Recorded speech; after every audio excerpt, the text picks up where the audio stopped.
All right, we are broadcasting right now from Lynnwood High School. Tonight, the Lynnwood Royals picking up a playoff victory. Yes, with us, three of the coaches from the Royals staff. Go ahead and introduce yourselves real quick here. I'm Jason Corcoran, offensive coordinator. Keontae Bankhead, head football coach. Danny Hawkins, the defensive line coach. Guys, it's been 21 years since Lynnwood has made it to the playoffs. You guys get here for the first time in over 2 decades, and you get a win tonight, 63-45. We fell behind 17-0 in the first quarter, guys. Right, what was that like at that point? What were you thinking? What were you telling the team? Our guys been in that situation before, so it wasn't nothing new for us. We just knew we had to come out and keep playing football. We knew it was going to be a dogfight, and our guys, they're used to playing 4 quarters of football, and so tonight we did that. So now they get the fumble return for the touchdown. That made it 17-0. Obviously, as you're fielding that next kickoff, you know that you got to get something going on, right? You don't want to fall behind by 24. Right. That next possession right down the field, you guys just marched down there and took it to him. And you noticed pretty quickly that Garfield started looking a little tired. Were you guys started going no huddle at that point too? What was the what was the mentality there? We seen that in film. So it wasn't. We knew that they had the same guys. They played with the same 11 guys, and we knew eventually that we was in better shape just from watching, the 4 games film that we had. We can tell some of those guys will start tapping out early when they get gassed, when teams start putting together drives against them. We noticed that a lot of their guys started tapping out, so we wanted to take advantage of that, and fortunately we was able to do that. Coach, Metro, it's not Wesco. We know that. You guys don't always get to see them very often. Did you guys view a lot of the Garfield tape, and what was your assessment coming into this one tonight? Yeah, we were able to get to look at a lot of tape. I think that we thought as a staff that our kids were a little more battle tested in terms of our strength of schedule. Right.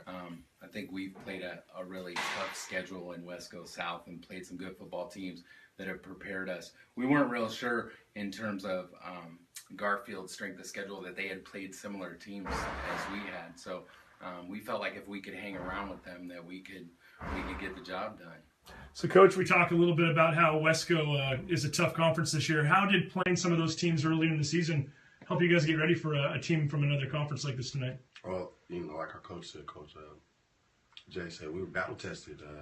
We've been in big games before, playing Snohomish, playing big old lines who can move their feet, so we've been in these situations. So we played up to our level, and we brought it tonight. You guys brought it indeed. Hey, let's talk a little bit about some of the players that brought it tonight. We got to start with number 5, don't we? Alton Hammond is he's kind of special, guys. Yeah, like I say in every interview, he's one of those guys you get every blue moon, and we're lucky he touches the ball every single snap because we know at some point he's gonna do something great for this team. And tonight he played a hell of a game. Yeah, we think he's over 275 yards passing and over 175 yards rushing. Right. He accounted for 6 touchdowns tonight as well. A lot of that coming in the second half. Yeah. Do you attribute some of that to the fact that maybe he was a recipient of maybe some of these guys starting to wear down a little bit, and then once number 5 gets going, it's just he's a hard guy to stop? Well, yeah, with him touching the ball every snap, eventually he's gonna do some damage. But you got to give credit to the to the Rileys and the Bryce Milnes and the Jared Andersons and the guys who caught those passes. Mm-hmm. I think they did a good job today, and I think today Alton finally took some short passes. He finally completed some shorter balls, which opened up the deeper pass. And I just think that, overall, offensively, they played a good game. Past few games, we haven't played well offensively, but tonight they executed, and they played very well for 4 quarters. You mentioned Riley. We should probably mention a running back, too, by the name of Mikey Kirkman. Oh, yeah. Right. Over 100 yards tonight, 3 touchdowns for Mikey. What's he meant to the backfield there this year? Man, he's a bruiser. He's a pounder. He's going to pound the ball for 4 quarters, and he's a tough dude. And he actually sprained his ankle the second play of the game, and he came back in a couple plays and rushed for 100 yards. And you can't ask anything more from a guy like that. Good dude, great leader. And when you give him the ball, 10, 15 times, he's going to wear you guys down on defense. And your guys in the trenches tonight. Yeah. Unbelievable. Great game for them. created a lot of holes for those guys, really. And like we said, they wore those the defensive linemen down for Garfield. Talk about those guys a little bit, if you will, and just what they mean to you. And let's give some names out there, too, to make sure they're Well, our game plan, all week was get to the QB, keep him in the pocket. We had 1 sack, but he had 0 yards rushing. And, we did a good job keeping him in front of us. We can take the run away, and just a good job of working, tempo offense all week up front with the O-line. Those big boys put a lot of cardio in, and they did a good job all week at practice with just keeping their pad level low. They knew if they moved their feet, they were going to have their way with them. And that was our game plan, and they did a great job executing it. I don't want to put you guys on the spot in case we forget somebody. We got to mention some names, right? Who are some of these guys that are working up front there all season long that are... Jacob Laban, Aaron Gaines, Stephen Weibark, Nate Junkin, Harris Cuddick, Tommy. Yeah. They did an excellent job. We said during the walkthrough when we were walking through stuff that tonight's game was going to be won or lost by that group. Right. That's what we talked about, and they did a great job on both sides of the ball. Yeah. And got it done. Hey, a little bit chippy in the fourth quarter. I don't want to talk about it too much, but it's worth mentioning a little bit, and because I think your players can grow from this experience a lot too. Right. Certainly at Garfield, trying to kind of bait them into some situations that are unfavorable or could have gotten your guys in trouble for next week, but your guys kept their heads pretty cool for the most part. Yep. Tell me a little bit about what that was all about and what you guys were saying to them on the sideline, and how you kept them in the game and composed. We just from watching films, you can see the penalties that happened.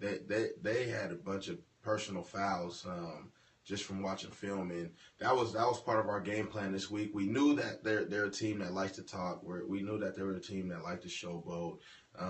And if they get ahead or score points, they're gonna talk. They're gonna talk. And so I actually had our scout team doing that this week to the first team guys, and so they had a lot of practice this week, and I'm proud of my guys, man. They kept their heads, and they came out and they played 4 quarters, and we didn't have too many. I don't think we had too many personal fouls, but they definitely wasn't intentional. And Joey's a good coach over there in Garfield, and these guys are kids, and they're going to do what they want to do. So at the end of the day, you just got to be able to control them, and I'm proud of our guys.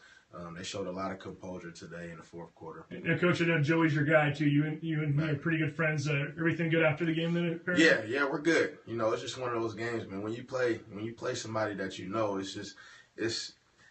will talk all the way up into that week of game week, and we didn't talk that much this week, but we'll talk again, and it's just part of the game. It happens. Somebody has to win, somebody has to lose. Sure. But we're not going to hold grudges or anything like that. You pick up where you left off after the game.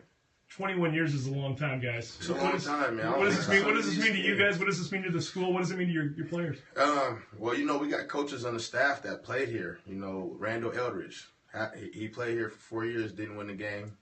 David Harris, Samir, they didn't win. I think David Harris's year they won 2 games maybe. So it's huge for them to be a part of this. To see Lynnwood winning, I'm happy for those guys. This is their alma mater, and for us, just our coaching staff to stick it out through the hard times.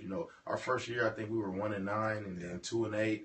Then 4-6, and then last year we were 6-4. So we've been making progress, but it's been a long grind, man. It's been 5 years of this, and these guys been playing together for years, and they're seniors now, and I think the bond that they had in our coaching staff, I think we're all on the same page with the things we want to do and with the things we want to accomplish, and we set goals every week, and we just come out and take it day by day and game by game, and we've been lucky, man, to be here. And we're just taking it as it comes. 8-2 on the season so far, and now Lincoln. Right. Coming up this week. What do we know about the A's? We're just hours removed from the game ending tonight, so I'm sure you guys haven't even started thinking about it too much, but I'm sure it's on your mind. Are we starting to already kind of game plan a little bit? What does the week look like for you guys in terms of getting prepared for Lincoln? We're gonna do what we normally do. We're not going to change much besides scheme here and there, and we're going to watch film when we share it on Huddle. And, until then, we don't know much. But come Sunday or Monday, whenever we can get the film up, we'll take a look at it, and we'll get back to the drawing board. And every team has their weak spots, and we'll try to expose that this week. But it's a tough team, a tough opponent. We got to take the road all the way from Lynnwood way up to Tacoma. It's going to be a far drive, and these kids thought going to Seattle was far. They got another thing coming, man. So it's probably another 30 minutes onto that 30 minutes that we had today. So it's going to probably be an hour trip, but it'll be a good environment and good experience for these guys, and I think they'll come next week. And we'll be ready for next Friday. I'll tell you what, Coach. I think a lot of teams that are sitting at home this week and next week would gladly take their place and make that trip. So it's a pretty cool experience, right? For sure, man. We're going to be playing 11 games, and I told these guys, all you got to do is just win 4 more games after that first playoff game, and you'll be in the dome, man. And I think it's finally setting in. Our goal is to make the playoffs, but I can see that they still taste the blood, and they want more now. And after tonight, I think they have a little more confidence. And the teams we play some good teams, man, and they're always up for the challenge. So I think come next week, I think we play Friday. Come next week, I think they'll be ready to go. We will see. So again, these guys get past the, I guess it's the quad districts is what we're calling it. Right. State tournament next week, guys. Sounds good, doesn't it? Feels good, man. Feels good. Well, you guys go and celebrate this one. Enjoy it. Hey, congratulations on what's been a great season so far, and let's keep it rolling. Yes, sir.